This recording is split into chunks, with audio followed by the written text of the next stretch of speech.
paz do Senhor Jesus esteja com você, minha irmã, esteja com você, meu irmão. Um dos assuntos, um dos temas mais polêmicos de todos os tempos é o assunto matrimônio. E a gente entende toda a polêmica, todo o debate que envolve o assunto pelos variados interesses que infiltram neste assunto. Olhando a história, a gente repara quantas vezes, por exemplo, o matrimônio foi usado para atender a interesses políticos, para atender a interesses pessoais, às vezes até comerciais. No tempo de Jesus não era diferente. No tempo de Jesus havia questões muito polêmicas a respeito do matrimônio, muitas delas oriundas de visões legalistas ou outras consequência de um machismo exagerado, presente e predominante na época, como também na cultura semita. Diante deste pano de fundo, nós vamos acompanhar um debate, uma polêmica, na qual Jesus foi envolvido justamente com um grupo de fariseus que queriam maliciosamente colocar Jesus numa saia justa, envolvendo exatamente o assunto matrimônio. Chegaram para Jesus e fizeram-lhe a pergunta se era permitido ao homem mandar embora e divorciar-se de sua mulher. Reparem a malícia, a maldade da pergunta, porque naquele tempo o homem podia mandar embora a mulher pelo motivo mais fútil que se possa imaginar. E a saia justa estava exatamente nisso aqui.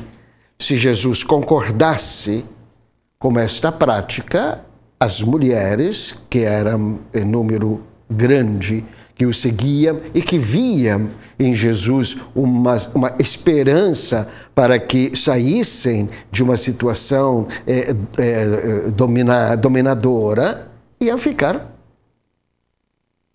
contrariadas com a proposta de Jesus. Se Jesus desautorizasse, por outro lado, esta prática, ele iria não somente contra o ensinamento aceito pelos judeus, ensinamento religioso aceito pelos judeus, como também contraria um grande número de homens seguidores de Jesus.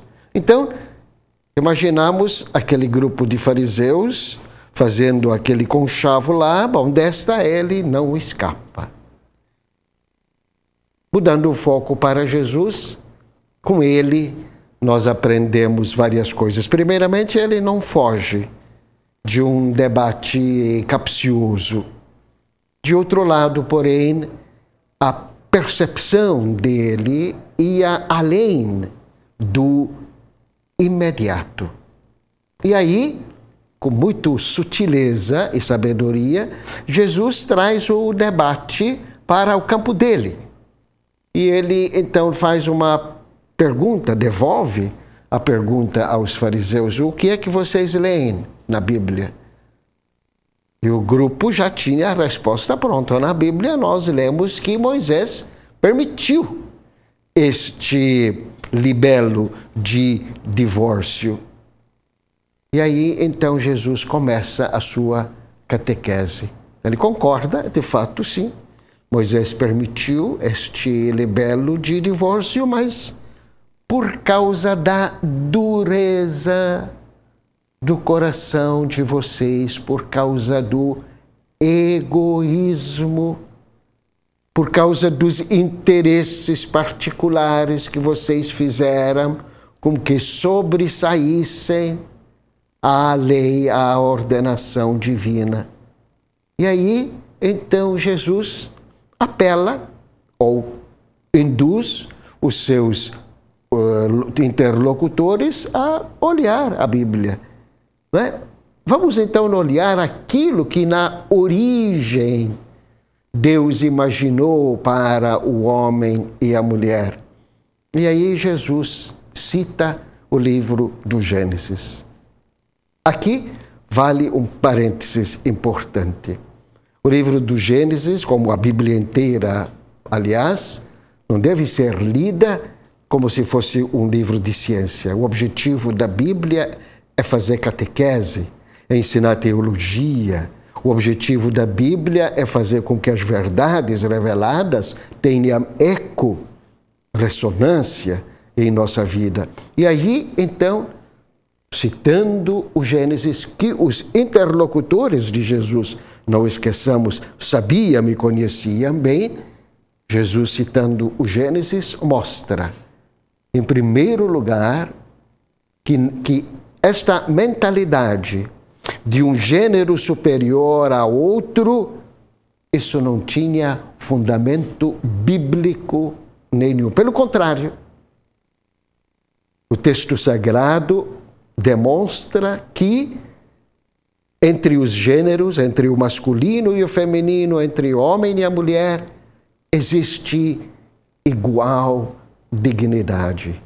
E aí, Jesus avança mais um passo.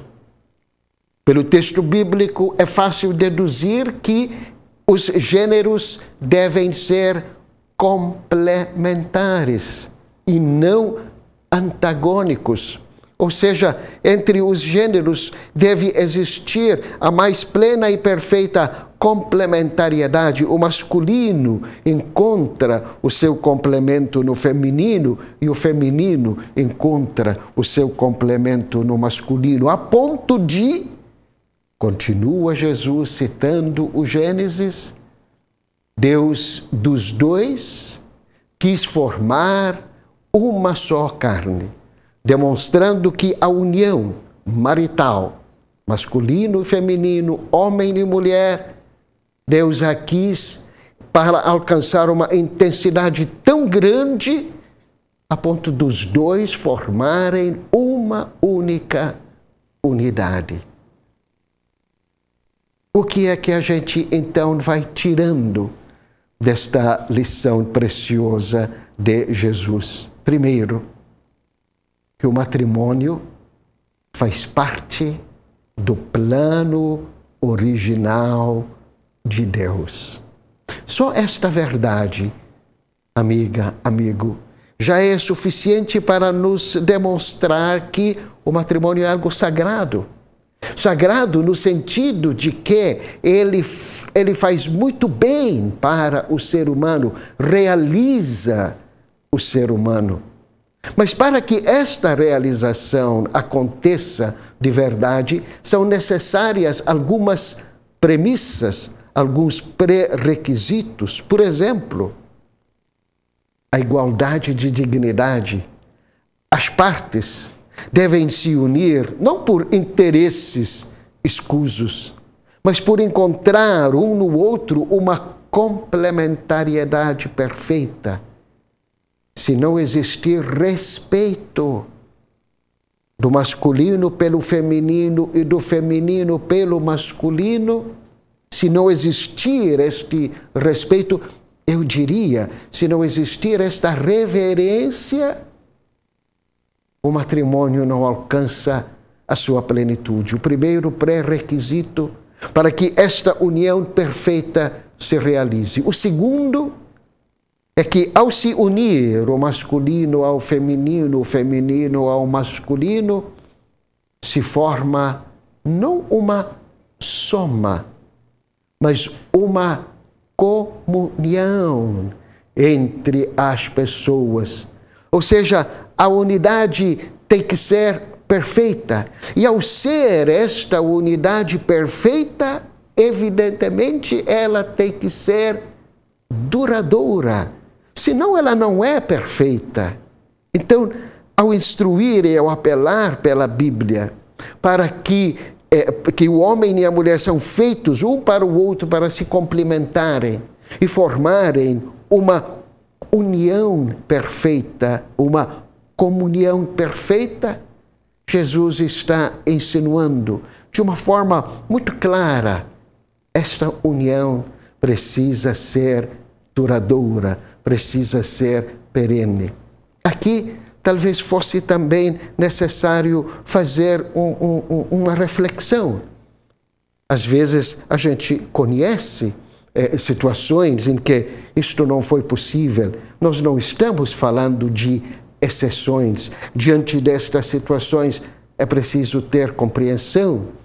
A gente não pode julgar. O que nós estamos falando é o ideal a ser alcançado. E para que este ideal fosse alcançado, é importante também que o amor, esta atração natural, abençoada por Deus, entre o masculino e feminino, baseado no amor, seja também cultivado. O amor é como uma semente. Ao ser plantada, precisa ser constantemente regada. Porque ao se esquecer de regar esta semente, ao se descuidar de regar esta semente, é possível que ela não cresça, é possível até que ela morra. Aí vem uma outra condição para que este amor, esta comunhão permaneça sólida, permaneça duradoura. A prática do amor gratuito e generoso. O que se entende por este amor gratuito e generoso? Aqueles gestos simples, mas têm que ser constantes, onde o amor é alimentado. Aquele gesto de serviço, de carinho, que uma parte dá para a outra, não para receber algo em troca, nem para reclamar até reconhecimento, não, mas pelo simples motivo de que eu quero bem a outra pessoa. E por eu querer bem a outra pessoa, eu vou fazer este gesto, o amor gratuito, que vai fazendo com que este amor se fortaleça. Por outro lado, a gente acaba percebendo que o que mina, o que destrói o amor é a rotina. Quando certas manifestações de carinho vão sendo descuidados, vão sendo deixados de lado, vão sendo ignorados, como quem diz: mas não precisa disto. Você sabe que precisa. Todos nós sabemos que precisa. E aí, então, a gente chega ao ponto alto. Este amor, esta atração, esta comunhão belíssima tem nas suas exigências.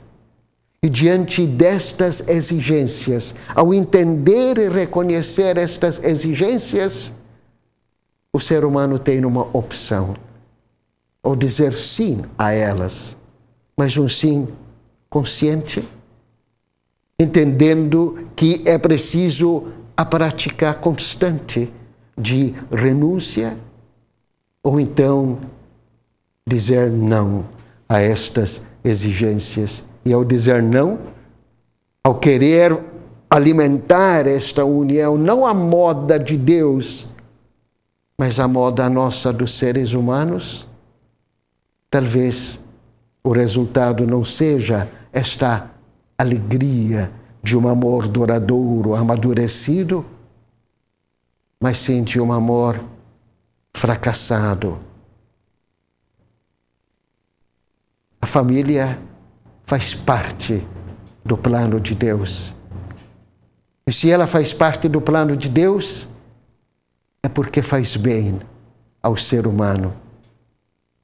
cá entre nós, existe algo que mais enche de alegria, de satisfação, de repouso até, do que o convívio de uma família feliz?